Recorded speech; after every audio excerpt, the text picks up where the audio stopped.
pour une analyse franche et convaincante. Yasmine Abdel-Fadel. Cube Radio. Cube Radio. En direct à LCN.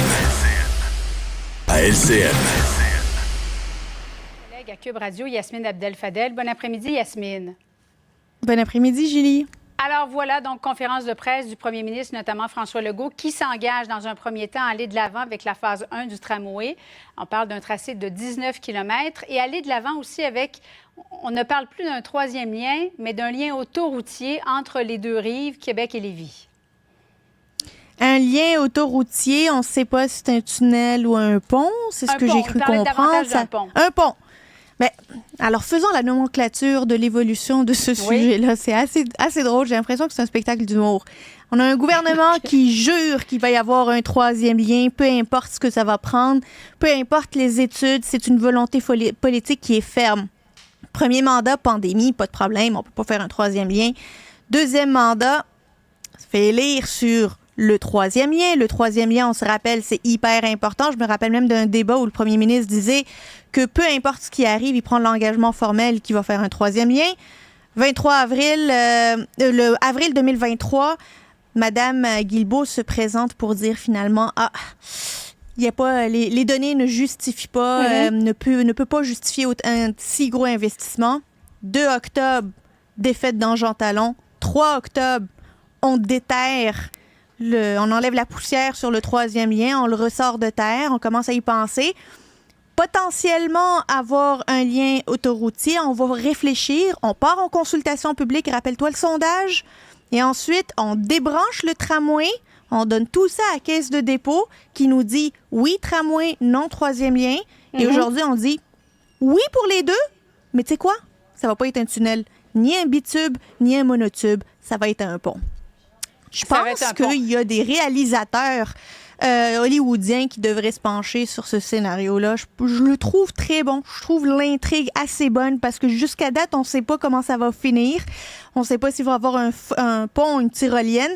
Je pense que le gouvernement perd de la crédibilité. Rendu ici, là, le gouvernement perd de la crédibilité à changer d'idée, à changer de mode, à passer du transport en commun à autoroutier puis revenir à transport en commun pour revenir à autoroutier.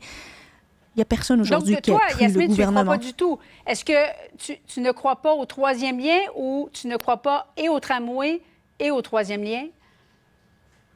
Je pense que le tramway a plus de chances de se faire que le troisième lien. Bien honnêtement, je pense que c'est beaucoup plus clair, beaucoup plus assumé le tramway. À plus forte raison lorsqu'il y a un Bruno Marchand qui prend ça à un bras-le-corps, là, que un troisième lien qui finalement est une infrastructure uniquement provincial et qui ne dépend que du provincial. Et lorsque le gouvernement nous dit qu'il n'y aura pas de transport en commun sur ce futur pont qui va aller vers Lévis, c'est qu'il décide par le fait même que le financement du fédéral n'aura pas lieu. Alors, est-ce que le gouvernement du Québec va financer l'ensemble du troisième lien? Écoute, il y a tellement de questions, j'ai pas l'impression que le gouvernement a bien des réponses. Et encore une fois, un petit coup de farine, on nous roule dans la farine, nous tous collectivement. Mais il n'y a personne qui est dupe.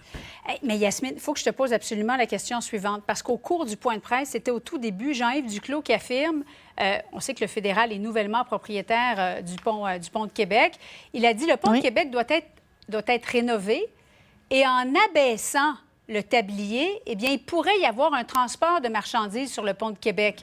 Parce que l'argument principal, c'est pas l'achalandage, Mme Guilbeault l'a dit, c'est pas le principal facteur qui nous amène à aller de l'avant avec un autre pont construit dans l'Est, mais c'est plutôt pour des raisons de sécurité économique, advenant le cas où il y aurait une fermeture du pont Pierre-Laporte.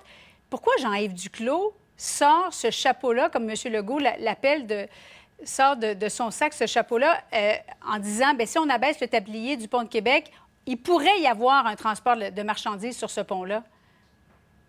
Ben, écoute, il y a raison de le faire parce que ça veut dire que le gouvernement n'a pas évalué toutes les possibilités pour assurer cette même sécurité économique. Là, si on est capable d'avoir 2 ponts plutôt que juste un qui soit capable d'assurer le transport des marchandises vers l'Est du Québec, qu'est-ce qui justifierait un troisième lien? Le gouvernement n'a peut-être pas envie de savoir que c'est faisable pour le pont de Québec dont le fédéral est propriétaire depuis récemment, mais qui s'engage à mettre énormément d'argent au courant des 25 prochaines années pour sa réfection. il perdrait le seul argumentaire qui le reste, là, parce que là, avant, ça ne justifiait pas. Maintenant, c'est devenu irresponsable. Puis aujourd'hui, c'est la décision responsable. Mais si on enlève cet argument-là, à part dire, écoutez, regardez, là, on va vous le dire, bien franchement, on a besoin des votes du monde de Lévis puis de Québec, là, parce que sinon, ça va aller mal nos affaires. Ça serait bien le seul argument qui le resterait, puis je suis pas sûre qu'ils vont vouloir l'utiliser.